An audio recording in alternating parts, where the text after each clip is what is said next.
Good evening भाई लोग, good evening, नमस्कार, जय हिंद। चलो बेटा जल्दी से कनेक्ट हो जाओ और शुरू करते हैं हमारी आज की class. Industries in India part 3, ये लास्ट पार्ट है। सारे क्वेश्चंस हो चुके हैं हमारे।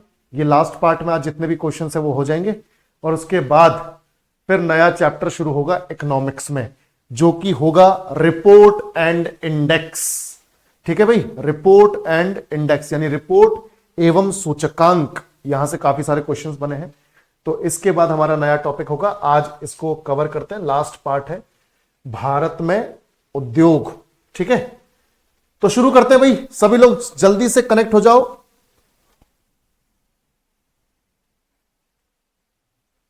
सभी को गुड इवनिंग, नमस्कार, जय हिंद। चलो बेटा देखो, पहला क्वेश्चन तुम्हारे सामने। Which of the following is not a public sector unit? Which of the following is not a public sector unit? निम्नलिखित में से कौन सा सार्वजनिक क्षेत्र की इकाई नहीं है? जब मैं बोलता हूं पब्लिक सेक्टर यूनिट या पब्लिक सेक्टर अंडरटेकिंग, ठीक है, पब्लिक सेक्टर अंडरटेकिंग या पब्लिक सेक्टर यूनिट, इसका मतलब है सार्वजनिक क्षेत्र की इकाई। इसका मतलब है सरकारी कंपनी।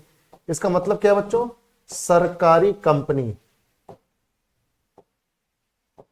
यानी ऐसी कंपनी जो सरकार के अंडर हो। तो इनमें से कौन सी एक सरकारी कंपनी नहीं है? इनमें से कौन सी एक सरकारी कंपनी नहीं है, प्राइवेट कंपनी है? बताओ बेटा, जल्दी से सभी लोग जवाब देंगे। सभी लोग, बहुत इंपॉर्टेंट क्वेश्चन। हाँ शाबाश, बताओ बताओ बताओ।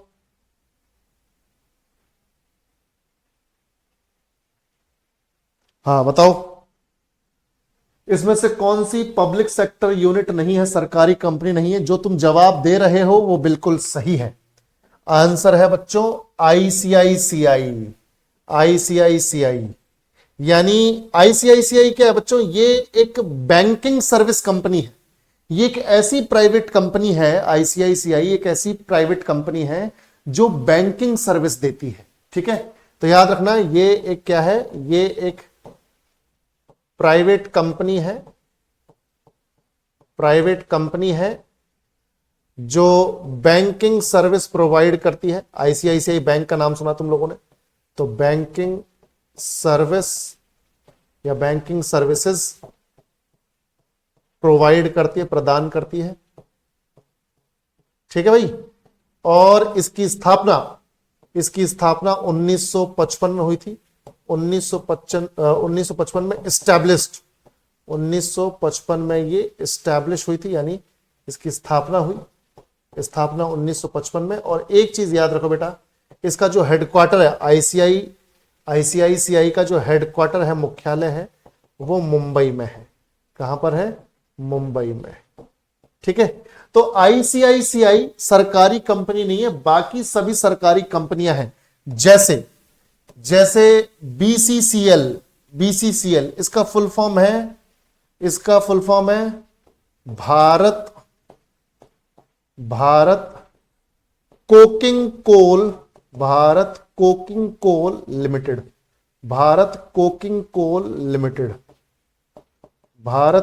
कोल लिमिटेड। ये जो है, ध्यान से देखो, बीसीसीएल याद रखो, ये कोल इंडिया लिमिटेड की एक सहायक कंपनी है। कोल इंडिया लिमिटेड जो भारत में कोल उत्पादन के लिए सबसे बड़ी कंपनी है, सरकारी कंपनी, कोल इंडिया लिमिटेड। तो बीसीसीएल कोल इंडिया लिमिटेड की सब्सिडियरी है, सहायक कंपनी है। कोल इंडिया लिमिटेड की सहायक कंपनी है। ठीक है, और इसकी स्थापना, बीसीसीएल की स्थापना 1972 में हुई थी। 1972 में इसको एस्टैब्लिश किया गया, इसकी स्थापना हुई। ठीक है बच्चों, इसकी स्थापना हुई। और इसका हेडक्वार्टर एक तो झारखंड के धनबाद में है, ठीक है, एक तो हेडक्वार्टर झारखंड के धनबाद में है और दूसरा जो इसका हेडक्वार्टर है वो है कोलकाता में, वेस्ट बंगाल, कोलकाता वेस्ट बंगाल। तो दो हेडक्वार्टर्स हैं, एक तो झारखंड के धनबाद में और वेस्ट बंगाल के कोलकाता में। तो बीसीसीएल हो गया। बाकी बीएचईएल, भेल को तो तुम जानते ही हो, भेल को तो तुम जानते हो, भेल का फुल फॉर्म क्या है? Bharat heavy electricals limited, Bharat heavy electricals, Bharat heavy electricals limited, है ना। और मैंने तुम्हें बताया था ये क्या बनाती है, बॉयलर्स बनाती है, जनरेटर्स बनाती है, हीटर्स बनाती है। यानी इसका काम है जो इलेक्ट्रिकल इक्विपमेंट्स है, हैवी इलेक्ट्रिकल इक्विपमेंट्स बनाती है ये। मैंने कल भी बनाया था, तुम्हें बताया था, हैवी इलेक्ट्रिकल यानी विद्युतीय इक्विपमेंट से बनाती है, हैवी इलेक्ट्रिकल इक्विपमेंट्स बनाती है, जैसे बड़े बड़े जनरेटर्स, बड़े बड़े हीटर्स, बड़े बड़े बॉयलर्स। तो हैवी इलेक्ट्रिकल्स इक्विपमेंट्स बनाती है, ठीक है। और भारत हैवी इलेक्ट्रिकल्स लिमिटेड इसका नाम है। कोई बता सकता है, मैंने कल ही बताया था तुम्हें कि इसकी स्थापना कब हुई थी और इसका हेडक्वार्टर कहां है? जल्दी बताओ। भेल का मैंने तुम्हें बताया था तुम लोगों को, जल्दी बताओ। इसका हेडक्वार्टर कहां बताया मैंने? इसका हेडक्वार्टर मैंने बताया था आप लोगों को, मुख्यालय मैंने आपको बताया था नई दिल्ली। कहां पर बच्चों? नई दिल्ली। तो नई दिल्ली में इसका हेडक्वार्टर है, नई दिल्ली में इसका हेडक्वार्टर है। तो Bharat heavy electricals limited heavy electrical equipments बनाती है, नई दिल्ली में इसका हेडक्वार्टर है। और 1956 में ये बनी थी, 1956 में स्थापित हुई, है ना। ये कल हम पढ़ चुके हैं। क्लियर बच्चों? समझ में आया कि नहीं? सभी लोग जल्दी रिस्पॉन्ड करेंगे। क्लियर है? बहुत बढ़िया। और मैंने तो तुम्हें एक दो फैक्ट्स और बताए थे कल कि ये मिनिस्ट्री ऑफ हैवी इंडस्ट्रीज में है ना, भारी उद्योग मंत्रालय का पार्ट है। मिनिस्ट्री ऑफ हैवी इंडस्ट्रीज के अंडर आती है ये, ministry of heavy industries, ministry of heavy industry यानी भारी उद्योग मंत्रालय। और मैंने मंत्री जी का नाम भी बताया था, भारी उद्योग मंत्रालय के अंडर आती है बच्चों ये, भारी उद्योग मंत्रालय, भारी उद्योग मंत्रालय के अंडर आती है, भारी उद्योग मंत्रालय के अंडर आती है। और इसके मंत्री जो हैं वो हैं एच.डी. कुमारस्वामी, एच.डी. कुमारस्वामी ये मंत्री हैं यहां पर, ठीक है भाई। तो ये हमने देखा था। और NTPC, national thermal power corporation, ठीक है भाई, नेशनल थर्मल पावर कॉर्पोरेशन कोल से बिजली बनाने का काम करती है। नेशनल थर्मल पावर कॉर्पोरेशन कोयला का इस्तेमाल करके बिजली बनाने का काम करती है। NTPC, national thermal power corporation.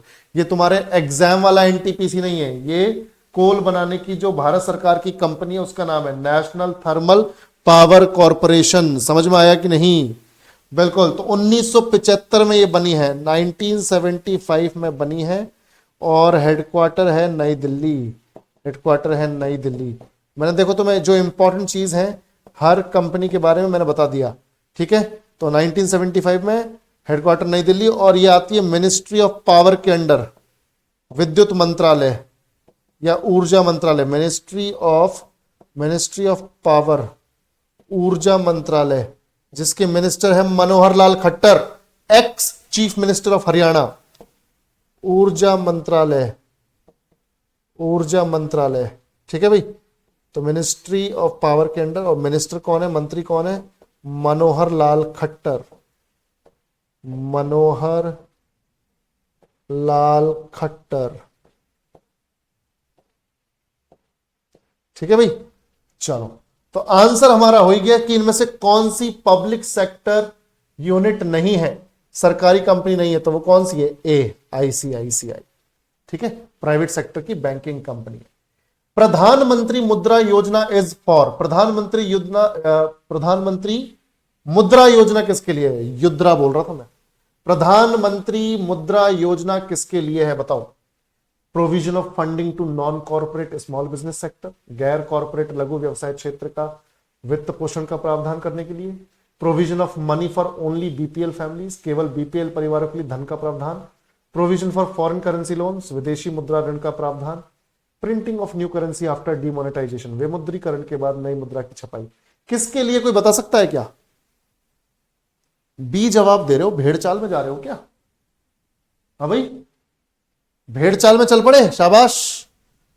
B, बहुत बढ़िया, बी। ससुरे तुक्के मारो बस। आंसर होगा provision of funding to non corporate small business sector. ध्यान से सुनो मेरी बात। ये जो प्रधानमंत्री मुद्रा योजना है, ये प्रधानमंत्री मोदी ने 2015 में लॉन्च की थी। 2015 में लॉन्च की गई स्कीम है ये। 2015 में लॉन्च की गई स्कीम, 2015 में लॉन्च की गई स्कीम, ठीक है भाई। 2015 में लॉन्च की गई स्कीम है ये। प्रधानमंत्री मोदी ने उस टाइम पर इसे लॉन्च किया था। और इसमें बेसिकली जो भी गैर कॉरपोरेट लघु व्यवसाय क्षेत्र हैं, उनका वित्त पोषण का प्रावधान है। यानी मान लो देखो, एक तो होती है बड़ी बड़ी कंपनी, जैसे कॉरपोरेट कंपनीज होती हैं, बहुत बड़ी बड़ी कंपनीज होती हैं, हजारों करोड़ों का इनका टर्नओवर होता है। कुछ होते हैं बिल्कुल छोटे स्केल पर बनाए जा रहे उद्योग, बिल्कुल ही छोटे स्केल पर। जैसे मान लो आज आपको कोई बिजनेस करना है, आपको लगता है यार मुझे रेस्टोरेंट खोलना है, या मुझे जो है कोई दुकान खोलनी है किराने की। तो ये सब क्या है? ये बिल्कुल स्मॉल सेक्टर के उद्योग है या फिर बिजनेस है, जिसमें कोई कॉरपोरेट या फिर ऐसी कोई बड़ी कंपनी जैसा काम नहीं है, ठीक है। तो ऐसे बिजनेसेस, ऐसे व्यवसाय जो कि लघु व्यवसाय हैं और गैर कॉरपोरेट हैं, मतलब कोई कॉरपोरेट कंपनी के तौर पे एस्टैब्लिश्ड नहीं है, तो गैर कॉरपोरेट लघु व्यवसाय क्षेत्र को वित्त पोषण का प्रावधान है ना। यानी ऐसे उद्योग जो छोटे उद्योग हैं, जो लोग अपना शुरू करना चाह रहे हैं उद्योग, ऐसे उद्योगों पर लोगों को लोन देकर उनकी मदद करना, यह प्रधानमंत्री मुद्रा योजना का काम है।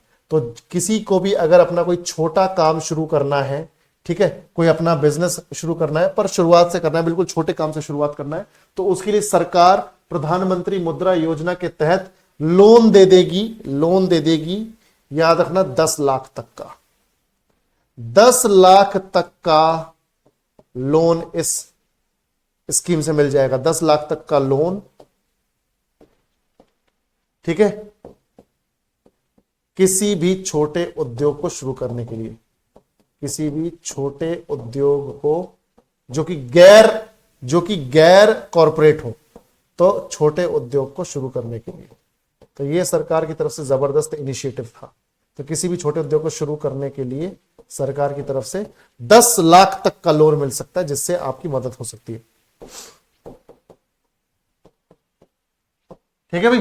तो किसी भी छोटे उद्योग को शुरू करने के लिए 10 लाख तक का लोन, वो भी बहुत ही कम इंटरेस्ट रेट पे, ठीक है बेटा।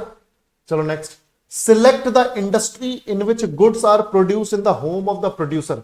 उस उद्योग का चयन करें जिसमें सामान का उत्पादन निर्माता के घर में किया जाता है। ये बताओ यार, ये बहुत इंपॉर्टेंट है। ऐसा कौन सा उद्योग होता है यहां पर जो नाम लिखे उनमें से, जिसमें घर के अंदर ही सामान का प्रोडक्शन होता है? जल्दी, बिल्कुल, वो 10 लाख तक का जो लोन है उसमें कैटेगरीज है, शिशु, तरुण और किशोर। वो मैंने स्किप कर दिया, वो थोड़ा यूपीएससी के लेवल का है, ठीक है, वो छोड़ दिया मैंने। बिल्कुल, जब इंसान अपने घर में ही सामान का प्रोडक्शन करे जिसे वो बेचना चाहता है, तो उसे बोलते हैं कॉटेज इंडस्ट्री, कुटीर उद्योग। कॉटेज इंडस्ट्री यानी कुटीर उद्योग। कुटीर मतलब छोटे उद्योग जिनका प्रोडक्शन यूनिट जो है घर में ही लगाई हुई है, ठीक है। तो भाई देखो, तो ऐसी इंडस्ट्री जिसमें सामान को घर के अंदर ही बनाया जा रहा है, ठीक है, घर के अंदर ही बनाया जा रहा है। और बनाया किससे जा रहा है? घर के आसपास जो रॉ मटेरियल है, कच्चा माल है, उसी का इस्तेमाल किया जा रहा है। जैसे मान लो कोई पॉटरी की शॉप है, मटका वगैरह ये सब बनाने, गुल्लक वगैरह बनाने की शॉप है। तो वो क्या कर रहा है, वो गुल्लक और मटके और वो सब सारी चीजें बना रहा है। कहां से बना रहा है, रॉ मटेरियल कहां पर है, उसके घर के पास में ही चिकनी मिट्टी है, उसके घर के पास में ही चिकनी मिट्टी का एरिया है, तो वहां से वो चिकनी मिट्टी लेके आ रहा है, ठीक है। और उसके बाद जो है मटके बना रहा है, घड़े बना रहा है, गुल्लक बना रहा है, या इस तरह के कुछ बर्तन बना रहा है मिट्टी से, चिकनी मिट्टी से। तो यानी बेसिक बात यह है कि कॉटेज इंडस्ट्री का मतलब है जब कोई व्यक्ति अपने घर में ही सामान का प्रोडक्शन करे, आसपास के इलाकों से रॉ मटेरियल लेकर, कच्चा माल लेकर, और फिर जब सामान तैयार हो जाए तो लोकल मार्केट, जो गांव में आसपास जो लोकल मार्केट है, वहां जाके बेचकर आ जाए। तो ऐसी इंडस्ट्री को, ऐसे उद्योग को बोलते हैं कुटीर उद्योग। तो याद रखना बेटा, याद रखना, एक तो घर के अंदर, घर के अंदर ही सामान तैयार करना, घर के अंदर ही सामान तैयार करना, प्रोडक्ट को तैयार करना, आसपास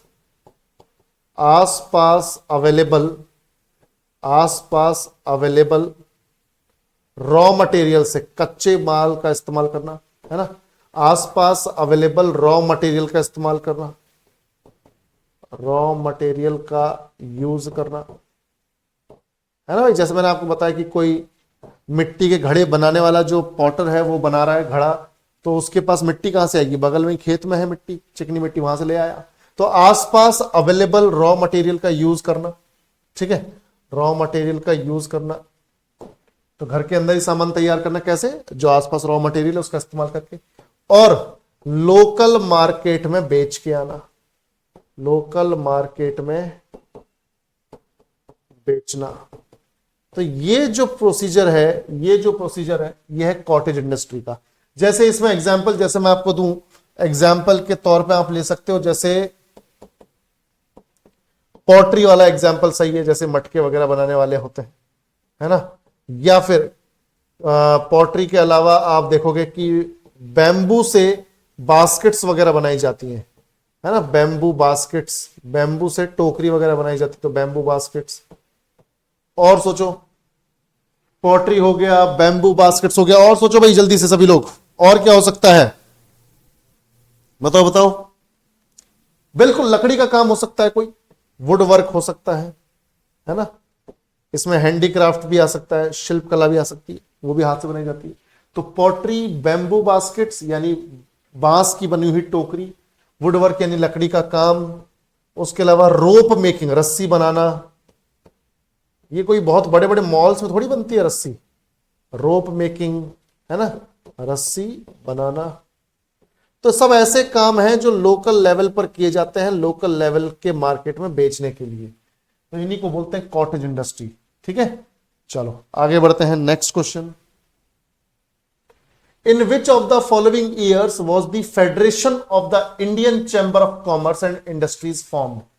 निम्नलिखित में से किस वर्ष federation of India chamber of commerce and industries का गठन किया गया था? कोई बता सकता है? पहले तो मैं बता दूं ये है क्या। Federation of the Indian chamber of commerce and industries, इसकी स्थापना 1927 को हुई थी। 1927 में FICCI यानी federation of Indian chamber of commerce and industries, मैं बताऊंगा ये क्या। इसकी स्थापना दो लोगों ने मिलकर की थी।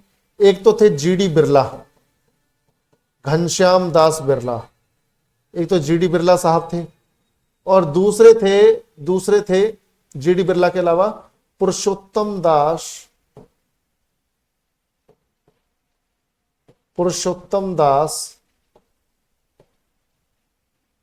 ठाकुर दास, ये पूरा नाम है, पुरुषोत्तम दास ठाकुर दास। तो GD बिरला और पुरुषोत्तम दास ठाकुर दास ने गांधी जी की सिफारिश पर, इन दोनों ने महात्मा गांधी की सिफारिश पर इसे बनाया, महात्मा गांधी जी की सिफारिश पर इसको बनाया, महात्मा गांधी की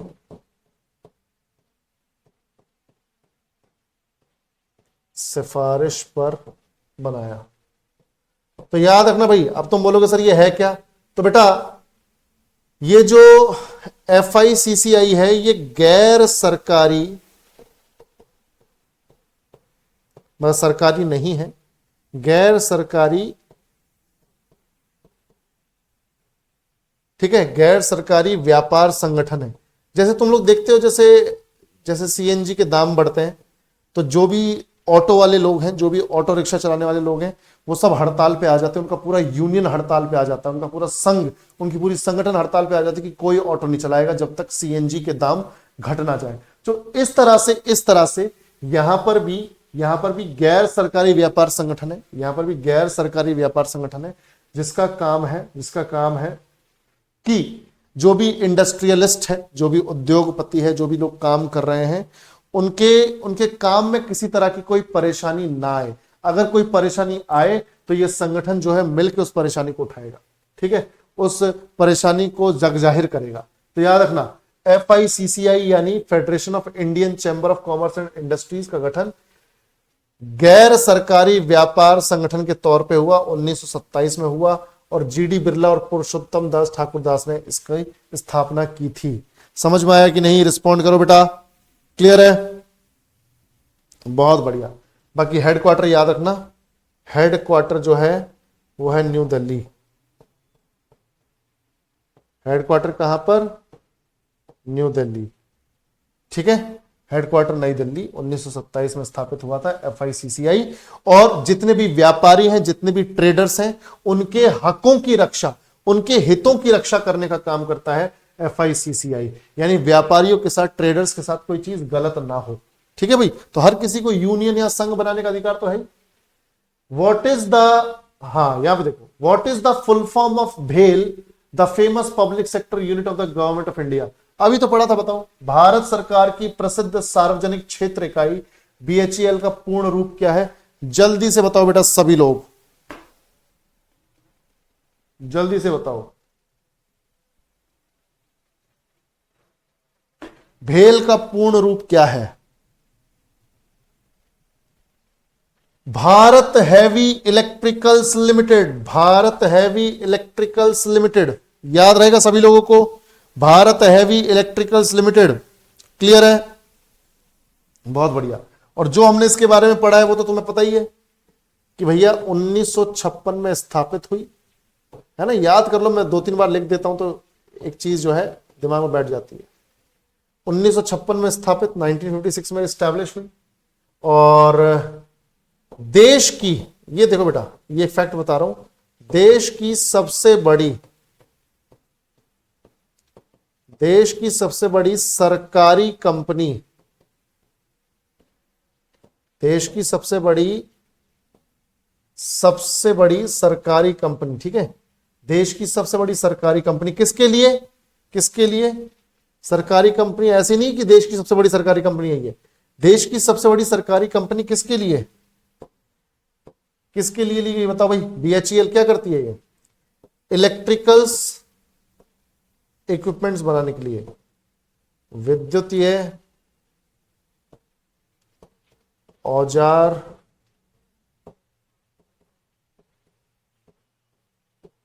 बनाने के लिए, ठीक है भाई। तो 1956 में स्थापित हुई देश की सबसे बड़ी सरकारी कंपनी, जो विद्युतीय औजार बनाने के लिए इस्तेमाल की जाती है, जैसे हीटर, बॉयलर, जनरेटर, है ना। बाकी मैंने तुम्हें बताया था कि मिनिस्ट्री ऑफ हैवी इंडस्ट्रीज के अंडर है, भारी उद्योग मंत्रालय के अंडर है, ministry of heavy industries, ministry of heavy industries, ministry of heavy industries यानी भारी उद्योग मंत्रालय के अंडर आती है। ये भी भारी उद्योग मंत्रालय के अंडर, भारी उद्योग मंत्रालय। और तुम सब जानते हो मंत्री जी कौन है? मंत्री जी कौन है? HD Kumaraswamy, HD Kumaraswamy, HD Kumaraswamy, ठीक है भाई। तो 1956 में स्थापित और देश की सबसे बड़ी सरकारी कंपनी, विद्युतीय औजार बनाने के लिए, हीटर, बॉयलर, जनरेटर वगैरह। और ये भार मंत्रालय और भारी उद्योग मंत्रालय के अंडर आती है, जिसकी मंत्री HD कुमारस्वामी है। इतना सबको समझ में आया? रिस्पॉन्ड करो भाई, कोई दिक्कत तो नहीं? क्लियर है? चलो बहुत बढ़िया, बहुत बढ़िया। अब देखो आगे,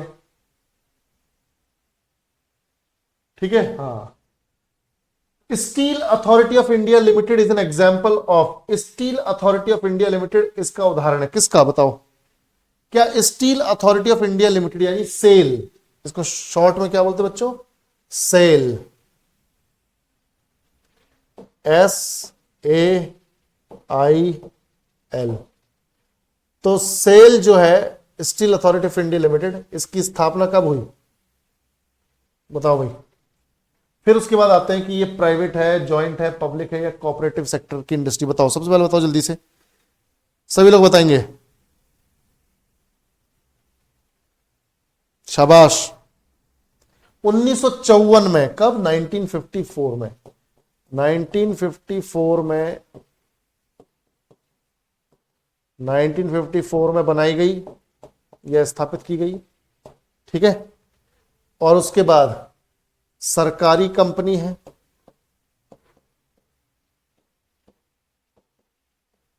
सरकारी कंपनी, ठीक है भाई। और एक चीज याद रखना, स्टील उत्पादन में सरकार की तरफ से नंबर 1 है, स्टील उत्पादन में, स्टील उत्पादन में भारत में नंबर 1, भारत में नंबर 1। समझ में आया कि नहीं? तो 1954 में बनाई गई थी company steel authority of India limited, सरकारी कंपनी है और स्टील उत्पादन में भारत में नंबर 1 है, भारत में नंबर 1 है स्टील उत्पादन में। सबको समझ में आया तो रिस्पॉन्ड करो बेटा, कोई दिक्कत तो नहीं? बिल्कुल। और इसका हेडक्वार्टर देखो, इसका हेडक्वार्टर कहां पर है? इसका हेडक्वार्टर है नई दिल्ली, इसका हेडक्वार्टर है नई दिल्ली, ठीक है भाई। तो ये है अपने पास। बाकी आप सब जानते हो कि steel authority of India limited पांच स्टील प्लांट्स को ऑपरेट करता है। मैंने तुम्हें बताया था 5 स्टील प्लांट्स कौन कौन से हैं। 5 स्टील प्लांट्स को ऑपरेट करता है, 5 इस्पात संयंत्र को ऑपरेट करता है, 5 संयंत्र, 5 इस्पात संयंत्रों को कंट्रोल करता है, 5 इस्पात संयंत्रों को मैनेज करता है, एक तरीके से प्रबंधन करता है, ठीक है। अब वो 5 स्टील प्लांट्स कौन कौन से हैं? 5 स्टील प्लांट्स कौन कौन से हैं?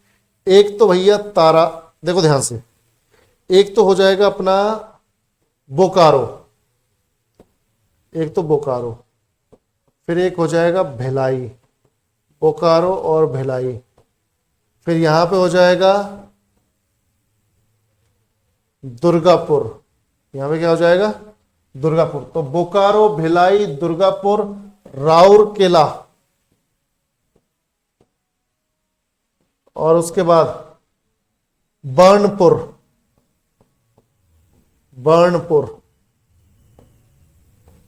बर्नपुर ये कहां पर है? वेस्ट बंगाल में ही है।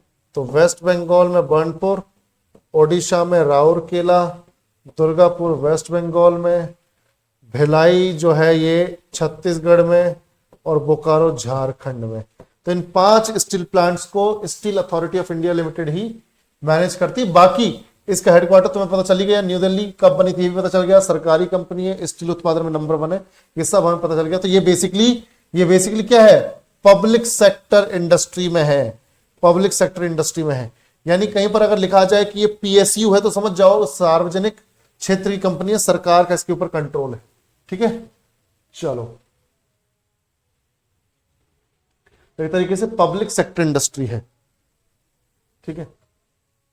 In India core sector industries do not include, core sector industries, यार कोर सेक्टर इंडस्ट्रीज का मतलब है कि भारत में 8 ऐसी इंडस्ट्रीज हैं, 8 ऐसी इंडस्ट्रीज हैं जिनसे बड़ी इंडस्ट्रीज इंडिया में नहीं है, ठीक है।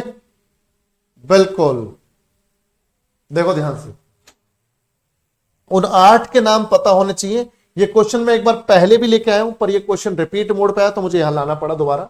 ठीक है, फर्स्ट सेशन में आई गेस मैं लेके आया हूं इस क्वेश्चन को। तो कोर सेक्टर इंडस्ट्रीज, यानी भारत में कौन सी ऐसी इंडस्ट्रीज जिन्हें कोर सेक्टर बोला जा रहा है, यानी कि उनका योगदान कितना जबरदस्त है।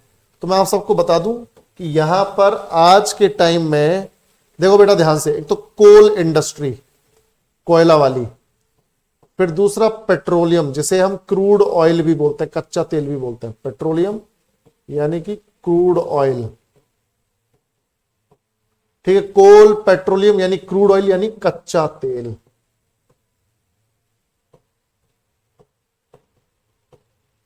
ठीक है भाई, ध्यान से देखो, कोल, पेट्रोलियम, क्रूड ऑयल।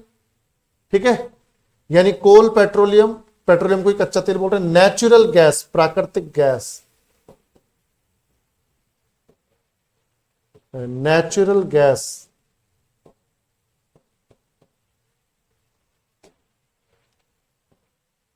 ओहो, प्राकृतिक गैस,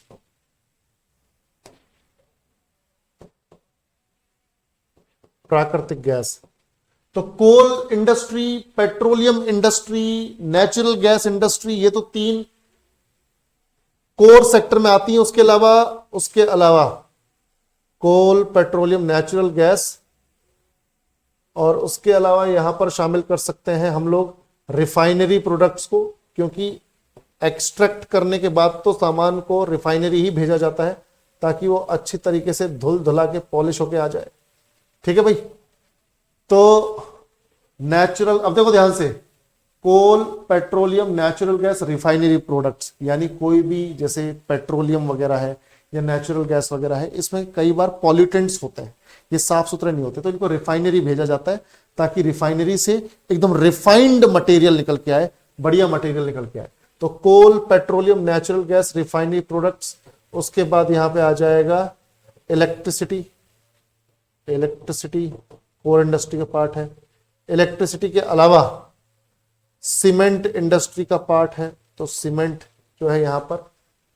ठीक है, तो 1 2 3 4 5 6 7, एक और रह गया, बताओ कौन सा। Coal, petroleum, natural gas, refinery product, electricity, cement, एक और रह गया, कोई बता दे तो मजा आ जाए, जल्दी से बताओ, वरना मैं तो बता ही दूंगा, जल्दी बताओ, बताओ बताओ।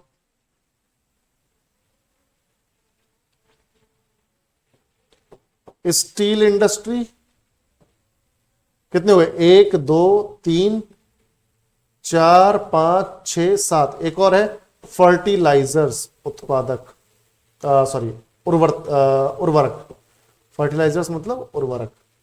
ठीक है,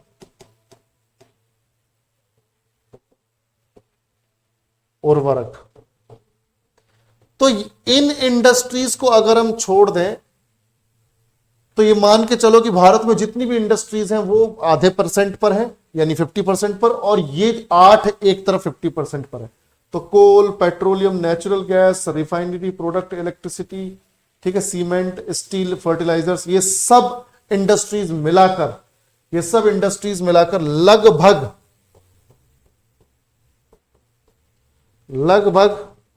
40%, लगभग 40%, या फिर ये कहो लगभग 50%,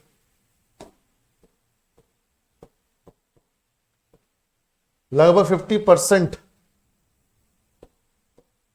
उद्योग को हैंडल करती हैं। तो इकोनॉमी पे असर तो पड़ता है। ठीक है भाई, तो देखो कोर सेक्टर इंडस्ट्रीज में ये 8 इंडस्ट्रीज हैं और ये लगभग 50% जो है यहां पर उद्योग को हैंडल करती है। लगभग 50% उद्योग को ये 8 कंपनियां हैंडल कर रही है, यानी भारत में जितनी भी इंडस्ट्रीज हैं उनमें से लगभग 50% तो ये 8 ही है, बाकी 50% में बाकी कंपनियां। तो शुगर जो है, शुगर इसमें शामिल नहीं होगी, क्रूड ऑयल है, फर्टिलाइजर्स है, सीमेंट है, तो शुगर इसमें शामिल नहीं होगी बच्चों। ठीक है, चलो आगे बढ़ते हैं। Next question, which of the following is a Maharatna PSU, public sector unit या सार्वजनिक कंपनी। तो महारत्न सार्वजनिक कंपनी, महारत्न सार्वजनिक कंपनी। देखो ये सेशन छोटा हो सकता है क्योंकि आज ये चैप्टर खत्म हो रहा है, ठीक है। एक्सप्लेनेशन बहुत ज्यादा नहीं है, फैक्चुअल कंटेंट है जो आपको याद करना पड़ेगा, ठीक है बेटा। बताओ इनमें से कौन सी एक महारत्न पब्लिक सेक्टर अंडरटेकिंग या पब्लिक सेक्टर यूनिट है? महारत्न, मैंने बताया था ना, भारत में जो इंडस्ट्रीज हैं, जो उद्योग हैं, उनको 3 कैटेगरीज में डिवाइड किया गया है। कौन कौन सी 3 कैटेगरीज? महारत्न जो सबसे बड़ी कंपनियां हैं, जो 5,000 करोड़ तक इन्वेस्ट कर सकती है किसी प्रोजेक्ट में। फिर मैंने नवरत्न बताया था जिसमें कंपनीज जो है 1,000 करोड़ रुपए तक इन्वेस्ट कर सकती किसी दूसरे प्रोजेक्ट में। और जो मिनी रत्न है वो सिर्फ 500 करोड़ ही इन्वेस्ट कर सकती है किसी प्रोजेक्ट में। तो याद रखो, which of the following is a Maharatna PSU. तो इनमें से कौन सी महारत्न कंपनी है जो 5,000 करोड़ तक इन्वेस्ट कर सकती है भारत में? देखो बीएसएनएल ये महारत्न नहीं है। भारत संचार निगम लिमिटेड, पता है ना, भारत संचार निगम लिमिटेड, भारत संचार निगम लिमिटेड, ठीक है। BCCL Bharat coking coal limited, ये भी नहीं, मैंने बताया था कोल इंडिया लिमिटेड की सहायक कंपनी है बीसीसीएल। बीएसएनएल, अच्छा यहां पे बीएसएनएल 2 बार आ गया है, 2 बार आ गया है। ओके ओके, इसको ऐसा करते हैं, इसको ऐसा करते हैं, एमटीएनएल कर देते हैं, ठीक है। इसको एमटीएनएल कर देते हैं ताकि दिक्कत ही ना हो।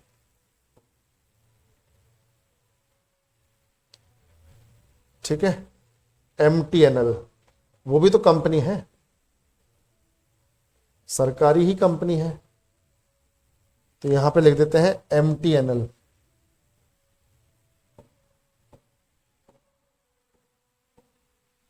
एमटीएनएल तो ना तो बीएसएनएल सार्वजनिक क्षेत्र की महारत्न कंपनी है, ना ही बीसीसीएल है, ना ही एमटीएनएल है, सिर्फ एचएएल है, हिंदुस्तान एरोनॉटिक्स लिमिटेड। मैंने तुम्हें पहले भी इसके बारे में बताया था, तुम सब जानते हो हिंदुस्तान एरोनॉटिक्स लिमिटेड के बारे में।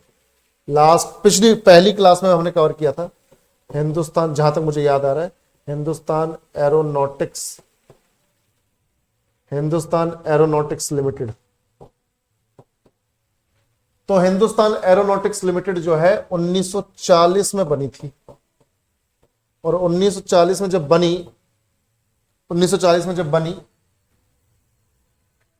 तो भैया 1942 में प्रोडक्शन चालू किया। यहां पे एस्टेब्लिशमेंट ईयर पता चल गया हिंदुस्तान एरोनॉटिक्स लिमिटेड का 1940, और 1942 में प्रोडक्शन यानी उत्पादन चालू कर दिया। और बाकी तुम जानते हो जेट एरोनॉटिक्स लिमिटेड जो है ये फाइटर जेट्स बनाती है हमारी एयरफोर्स के लिए,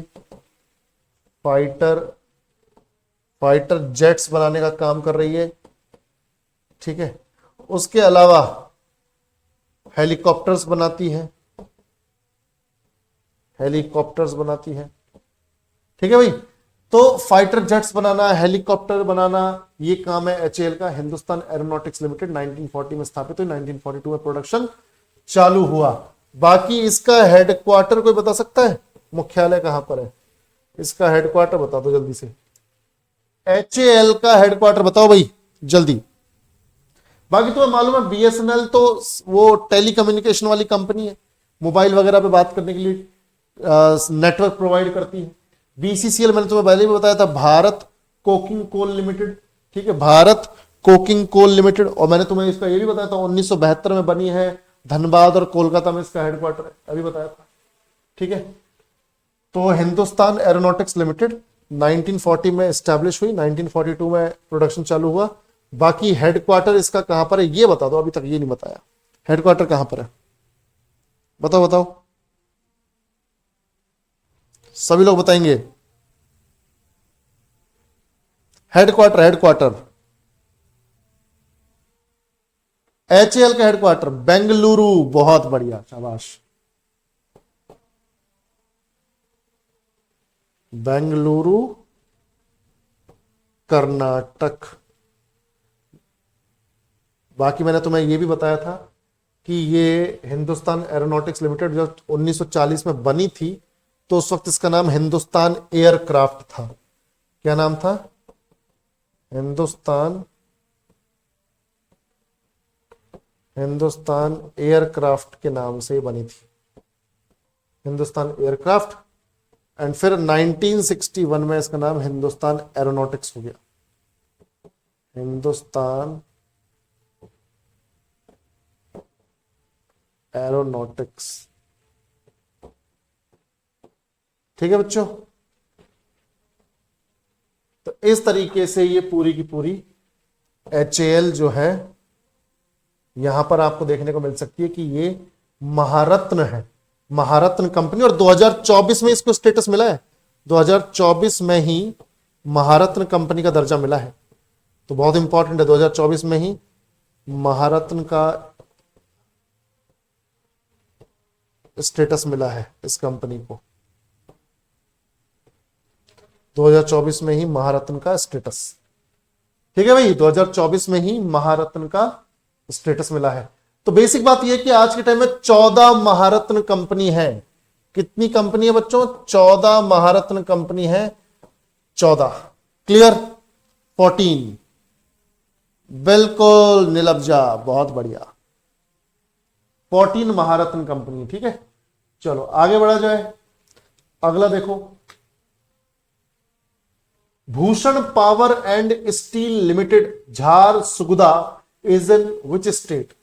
Bhushan power and steel limited Jharsuguda किस राज्य में स्थित है? जल्दी बताओ, झारसुगुड़ा कहां पे सुना है? कहां पर? जल्दी बताओ बेटा, झारसुगुड़ा कहां पर सुना है ये जगह? जो थोड़े इधर के होंगे, अपने छत्तीसगढ़, झारखंड, पश्चिम बंगाल के साइड के, उन्हें मालूम है झारसुगुड़ा कहां पर है। बताओ, सभी लोग बताएंगे, मालूम है क्या?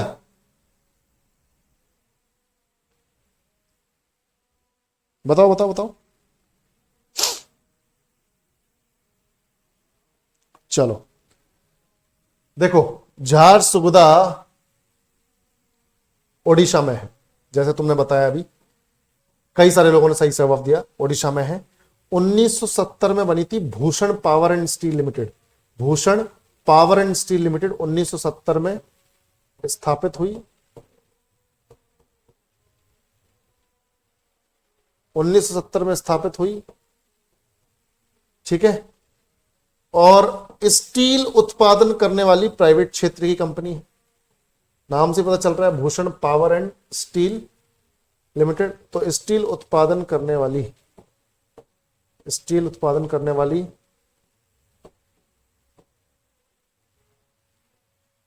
निजी क्षेत्र की कंपनी।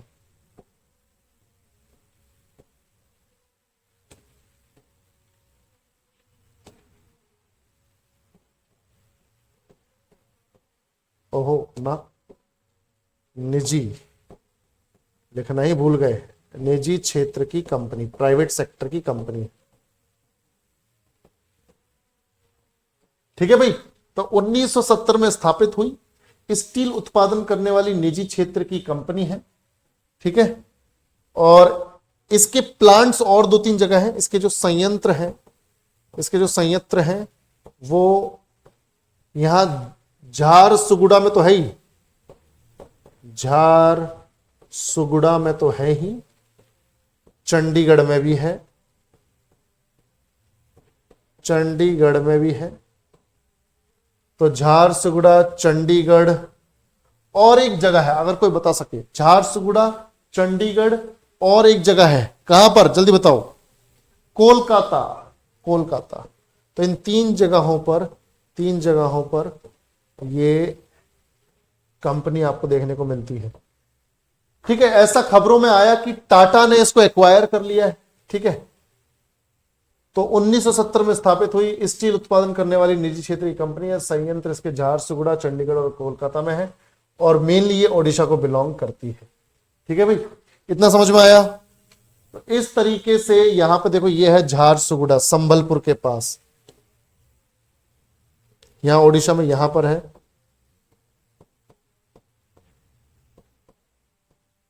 झारसुगुड़ा, ठीक है, यहीं पर Bhushan power and steel limited.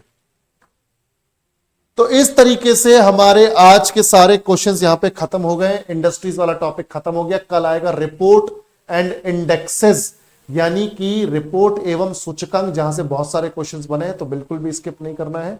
ठीक है बच्चों, क्लियर है सबको? सभी लोग रिस्पॉन्ड करो, यस और नो। सबको समझ में आया? क्लियर? चलो, तो ये हमारी इंडस्ट्रीज वाला 3 पार्ट्स में खत्म हो गया। अब कल मिलते हैं अपने इसी टाइम पर तुम्हारे इस क्लास के साथ, एटीएम वाली क्लास के साथ। बाकी अभी हमारी 5:15 बजे क्लास है, हमारी पॉलिटी की क्लास है। सभी लोग मिलते हैं पॉलिटी के सोर्सेज वाले चैप्टर पे। ठीक है, आओ जल्दी मिलो, 5:15 बजे मिलते हैं। 10-15 मिनट में हमारी क्लास है। चलो।